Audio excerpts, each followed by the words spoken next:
யார் சாமி இவன்? இது ஒரு குடும்ப கதை. இரவு மணி 11:30 நெருங்கிக் கொண்டிருந்தது.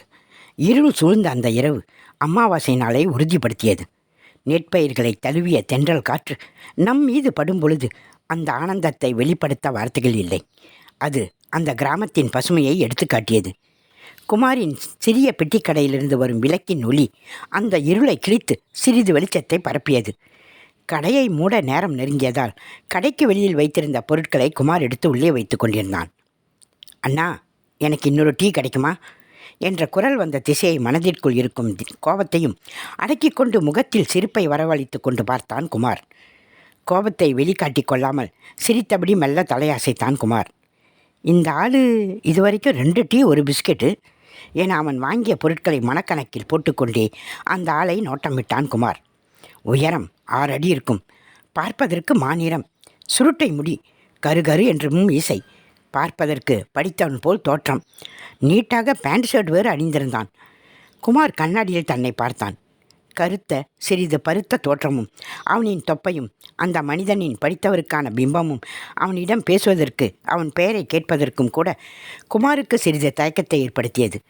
இந்த ஊருக்கு புதுசு போல, இதுக்கு முன் இவனை பார்த்ததே இல்லையே, யார் வீட்டுக்கு வந்திருப்பான் என்று தனக்குள்ளே குமார் சில கேள்விகளை கேட்டுக்கொண்டே டீ போட்டு கொண்டிருந்தான்.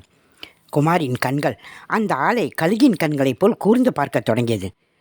அவனை பார்க்கறதுக்கு படப்படப்போடு காணப்படுறான். நெத்தியில் வழிந்த வேர்வை துளிகளை அப்பப்போது கைக்குட்டையால் தொடச்சபடியே தெருமுனையை நோட்டமிடுறான். அவன் பார்வை யாரையும் எதிர்பார்க்கிற மாதிரி உறுத்தியது. அவனின் திரு பார்வையும் திருட்டு மொழியும் குமாரின் மனதில் ஒரு பயத்தை ஏற்படுத்தியது. ஒருவேளை இவன் டீசெண்டான திருடனாக இருப்பானோ என்ற அச்சத்தை ஏற்படுத்தியது. அந்த மனிதனின் கைபேசி அழைத்ததும் குமார் தன் காதுகளை விரித்து சற்று கூர்ந்து கவனித்தான் அவன் பேசுவதை. அந்த மனிதனின் முகத்தில் மிகுந்த படபடப்போடு கைபேசியை எடுத்து பேச ஆரம்பித்தான். கிடைச்சிருச்சா? நீ யார் கண்ணி படலையே, அங்கே தானே வச்ச, யார் கண்ணி பற்றாத, சத்தம் வராமல் பாரு என்று படபடப்பாக பேசினான்.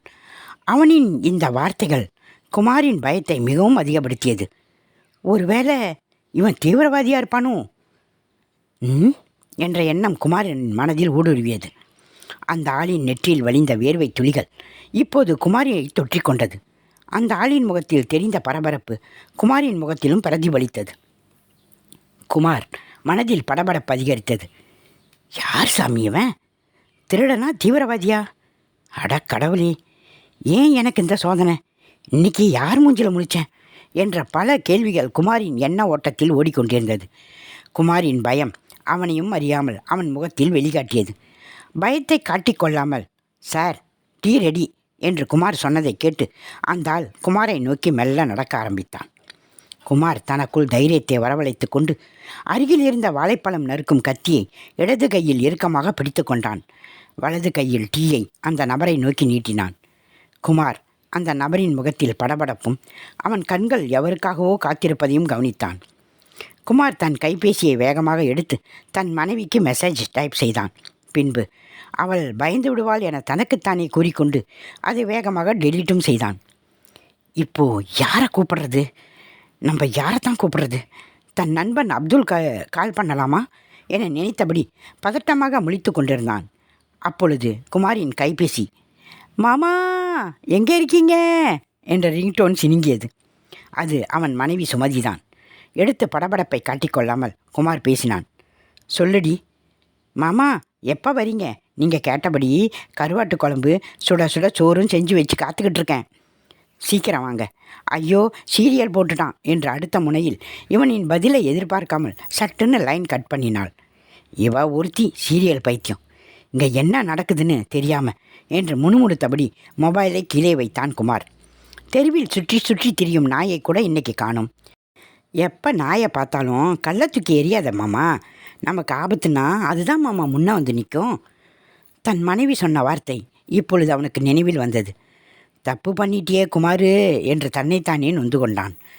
மனைவி பேச்சை கேட்காம தப்பு பண்ணிட்டியே குமார், மனைவி சொல் மிக்க மந்திரம் இல்லை, இதுக்கு அப்போ அர்த்தம் புரியல, இப்போ அர்த்தம் புரியுது என தன்னைத்தானே நொந்து கொண்டான்.